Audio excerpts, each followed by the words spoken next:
आपका ये summit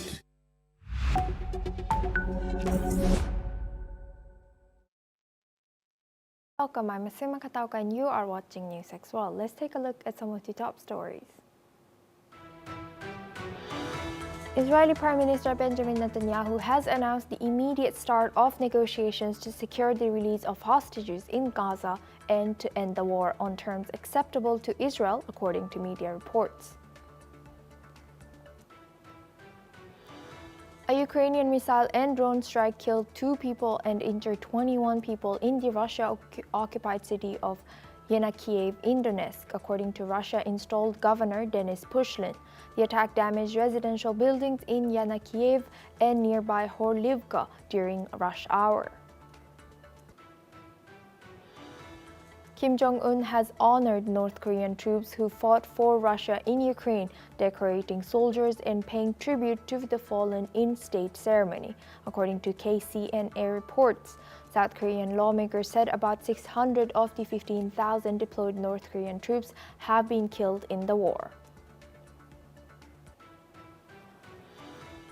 A Thai court has confirmed that it has dismissed a royal insult case against former Prime Minister Thaksin Shinawatra due to insufficient evidence. The ruling ends a high-profile case that had threatened to jail him under Thailand's strict laissez-faire laws. This comes a week before his daughter Paitongtarn Shinawatra faces court ruling.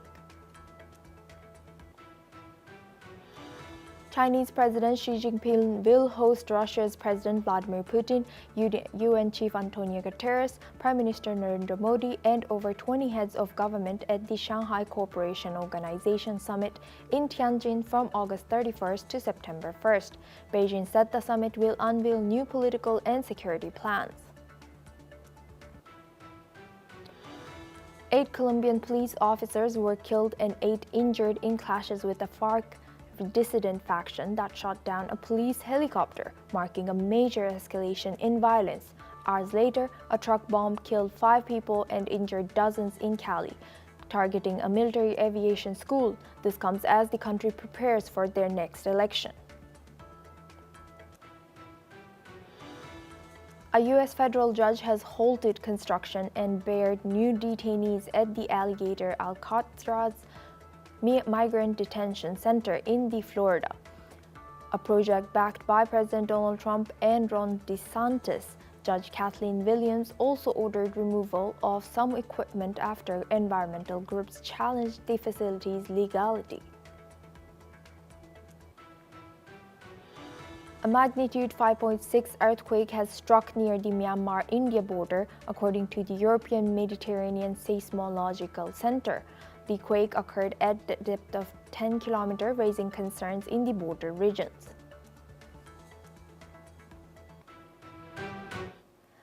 Iranian Foreign Minister Abbas Araqchi will hold a joint phone call on today with French, UK, and German counterparts to discuss nuclear talks and sanctions. The 3 European powers have warned they may activate UN snapback sanctions if Iran does not return to the negotiation table. Reports suggested that the call is part of ongoing efforts to restart diplomacy and address concerns over Iran's nuclear program. Meanwhile, according to reports, Iran launched its first solo military exercises since its June war with Israel. Navy units fired missiles and drones at targets in the Indian Ocean under the Sustainable Power 1404 drill. The exercises come after Israel's airstrikes damaged Iran's air defenses and ballistic weapons stockpile. Iran says it is ready to counter future attacks, while U.S. President Donald Trump has warned of possible strikes if Iran revives nuclear facilities. Now for this discussion, we're joined by retired Major General Gigi Dwivedi. He's a global strategic defense expert. Joins us live from New Delhi. Thank you, Major General Gigi Dwivedi, for joining us today. Good to see you. Thank you, Suma. Thank you very much. Thank you. Now, could this activation of UN snapback sanctions shift the balance of power in the negotiation? Will it be effective, according to you? Well, Suma, first and foremost, Iran's nuclear issue is a very contentious one. And, in June last, there was a 12 days conflict between Israel and Iran, which was duly supported by America, primarily on the issue of Iran acquiring nuclear capability.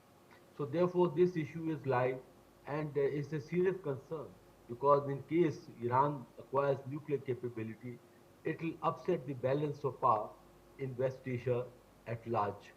Now there was a agreement, to curtail the nuclear capability of Iran, that is Joint Comprehensive Plan of Action, but that was abrogated by President Trump during his first term. Now the efforts are on again to bring Iran on the negotiation table and revive either JCPOA or work out some other mechanism so that the Iran's nuclear ambition or aspirations are kept in check and Iran does not acquire the nuclear capability. So these sanctions will definitely have an impact, but Iran is also open to talk with the other European countries who are part of the JCPOA, and the issue is very much on the table, and efforts on by the Western powers as also by America that Iran should come on the negotiation table, sign a new agreement so that its nuclear program is curtailed. Asuma.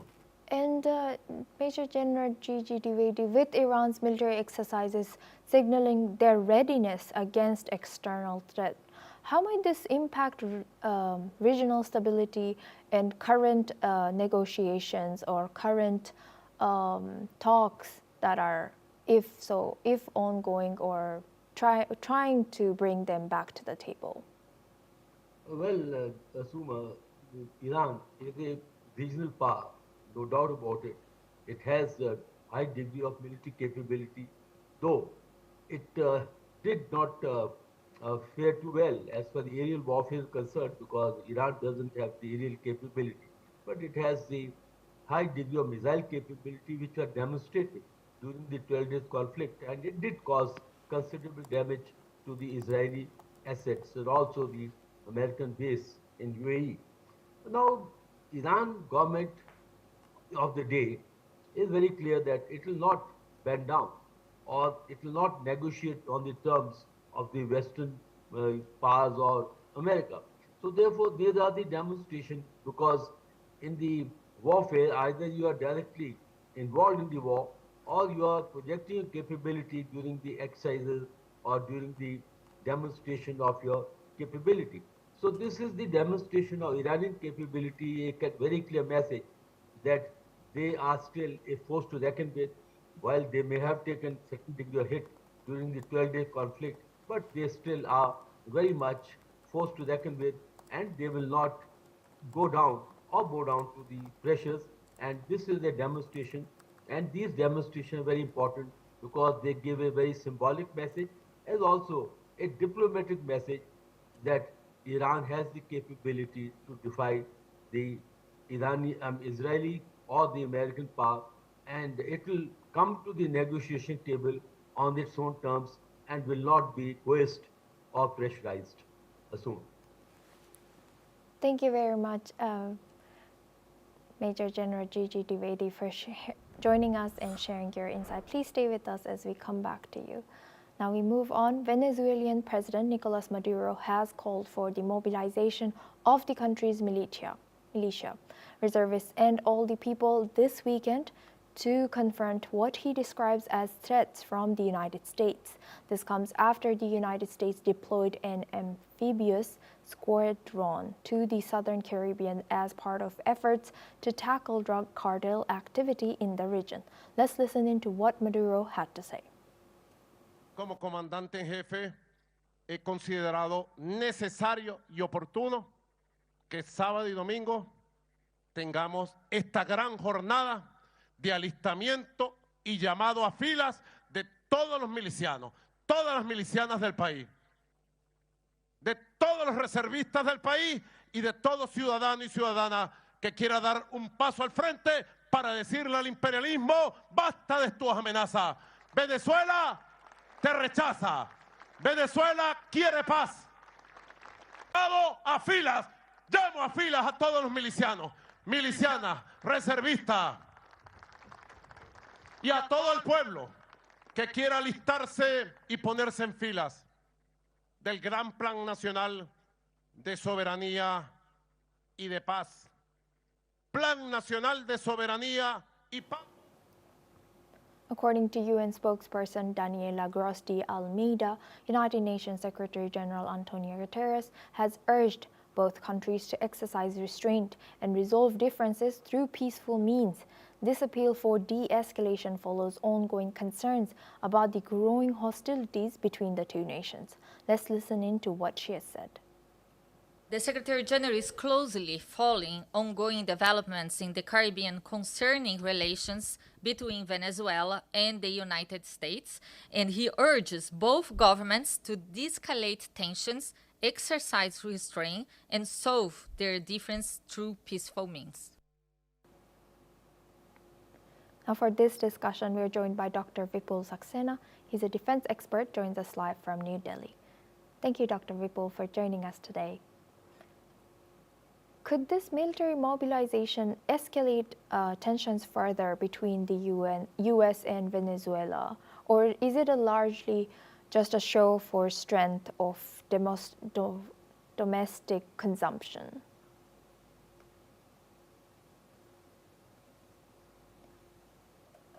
Doctor, you might be muted here.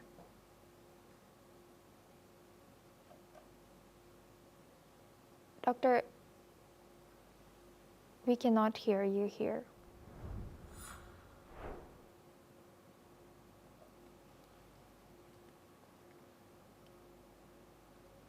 Venezuelan President Nicolas Maduro has called for the mobilization of the country's militia, reservists, and all the people this weekend to confront what he describes as threats from the United States.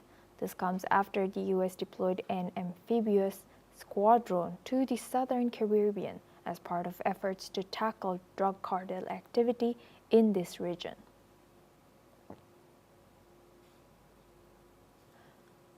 According to UN spokesperson Daniela Gross de Almeida and United Nations Secretary-General Antonio Guterres, both have urged both countries to exercise restraint and resolve differences through peaceful means.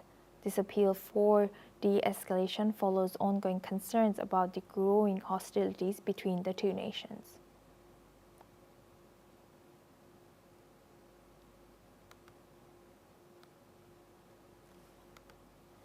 Venezuelan President Nicolas Maduro has called for the mobilization of the country's militia, reservists, and all the people this weekend to confront what he describes as threats from the United States.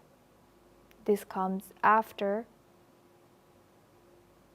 the US deployed an amphibious squadron to the southern Caribbean. Now we move on.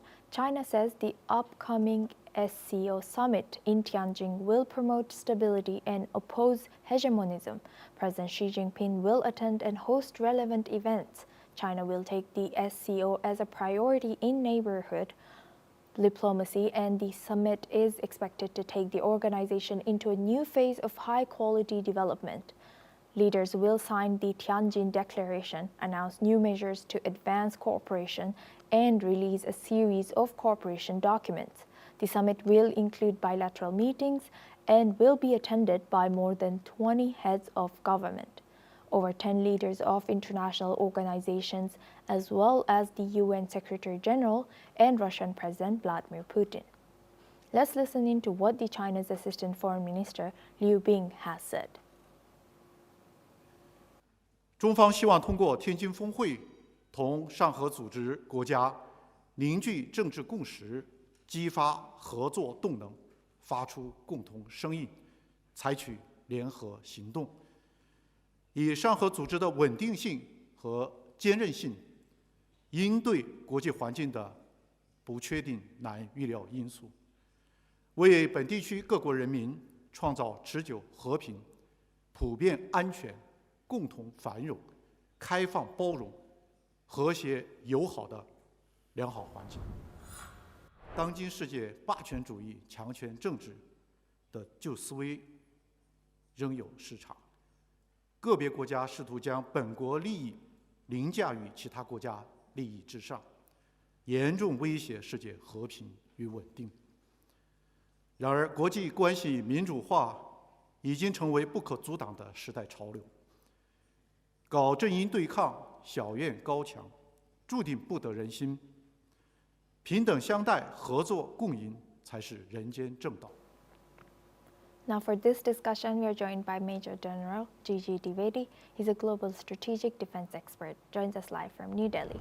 Thank you, Major General, for staying with us. Now, what does China's emphasis on opposing hegemonism at the upcoming SCO summit reveal? What do you think they're suggesting to? Well, Suma, first and foremost, we need to understand as to what are the aims and objectives of Shanghai Cooperation Organization, which is an important Eurasian grouping, primarily to deal with the economic, security, and political issues. But the underlying aim, it is the grouping which is driven by China and possibly, as seen, to act as a counterbalance against the European and American-led groupings. So therefore, the effort by China always is to have an alternate to the Western-led groupings, and therefore, Shanghai Cooperation Organization is one of the platforms where Chinese pursue their own interest and agenda. And as you rightly brought out, and also by the Deputy Minister of China, he has emphasized on, standing against the hegemony of the West and also developing new areas of cooperation. Now, all this indicates that China always is trying to use forums like BRICS or Shanghai Cooperation Organization to offer an alternate to the Western-led alliances. And today, Shanghai Cooperation Organization has grown, and it has 11 members, and there are 20 who are going to attend. And Russia and India joined this organization in 2017, while this organization came into effect in 1996. So the point I'm trying to make is the Chinese are using these platforms as an alternate groupings to the West, and also this gives opportunity for China to project its own leadership. And that's why these kind of statements or these kinds of political articulation is manifested on this platform, and Chinese will use this platform actually to defy the Western order, the Western groupings, and consolidate the grouping, because the grouping is now a quite challenge to the Western alliances. And you will see that during the SCO, President Xi Jinping will use this forum to project himself, project China as an emerging power, and also to consolidate the groupings so that it can be leveraged against the Western alliances. Assume. And Major General, what impact could this have on relationship with the West? What do you think? So, as I said, that these groupings primarily China is using to counter the Western alliances, it definitely will have a sort of concern, because Chinese have a couple of agendas. First and foremost, they want to project as a alternate to the American global power. They also want to have the separate currency which can de-link from the dollar, and more importantly, the security grouping, because the members of the grouping are Central Asian republics and Russia. So they all four, they have a common agenda, especially Russia and China, against the Western alliances. So I think that this forum will definitely try to leverage the ability of the forum and the grouping, and also the China-Russia partnership, which is actually a cause of concern, definitely among the Western alliances and grouping. We need to see and watch what exactly comes out of the forum, but as stated, it will be addressing the security, economic, new initiative, and also give a further flip to the Chinese signature program, that is Belt Road Initiative. More members are likely to join in and further consolidate more or less Chinese position and China and Russia alliance, while India is there. But I think India is the outlier in this group, because this group is largely dominated by China and Russia. Assume.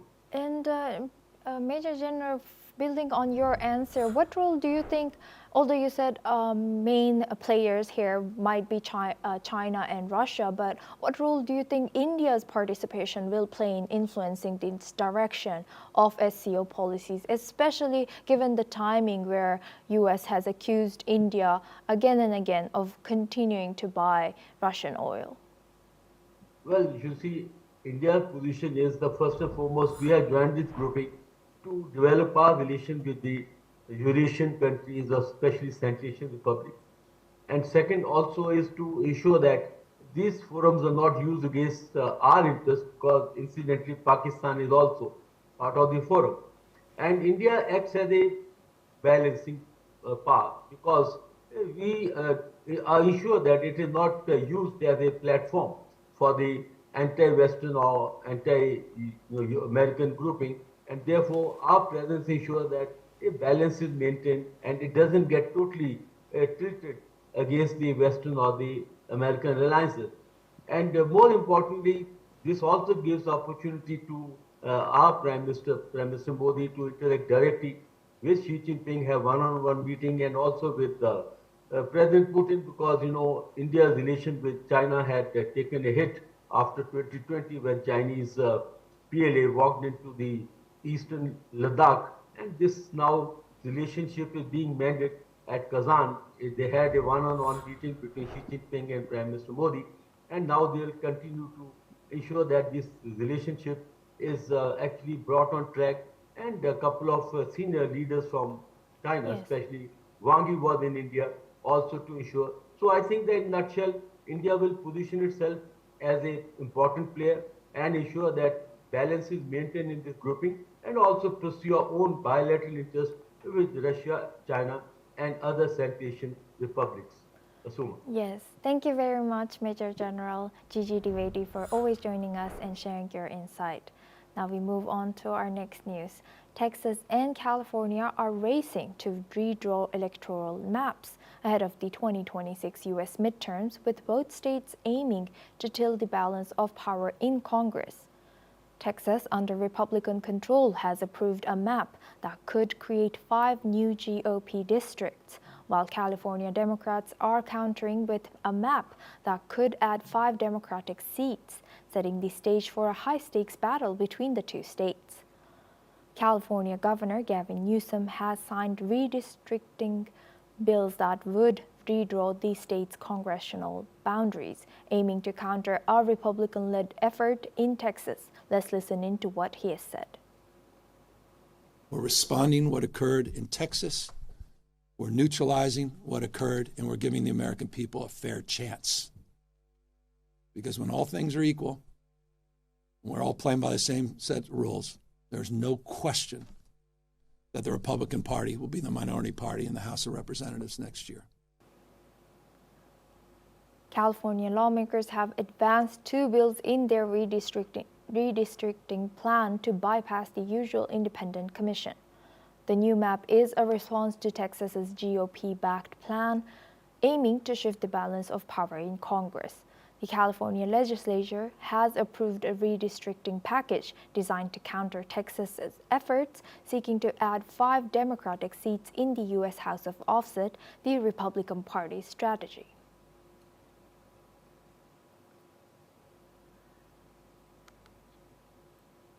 Now for this discussion, we are joined by Major General A.K. Siwachi. He's a defense expert, joins us live from New Delhi. Thank you for joining us today. Welcome to NewsX World. How do the redistricting efforts in Texas and California reflect the growing importance of state-level control over the balance of power in Congress, especially in U.S. now?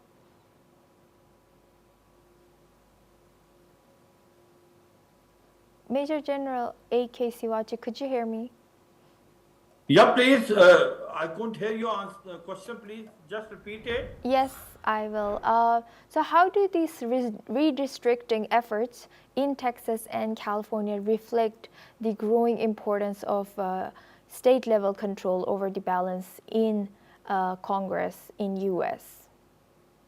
No, this is basically an internal matter of US, and they want a freedom, and they think that it should remain independent, and there should be no control of the center, whether it is any state, because the state has their own rules and regulations there.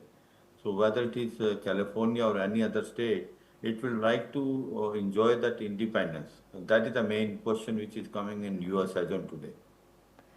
And Major General, do you think these challenges and changes could lead to a significant shift in the overall political landscape for the US midterms in 2026? Possibly, yes. Very rightly said, it is going to make a very difference. And the point is that when midterm election will be taking place in 2026, that will be the acid test for Donald Trump, because the Donald Trump policies are not being liked by Americans also, especially the way the tariff has been imposed on a number of countries.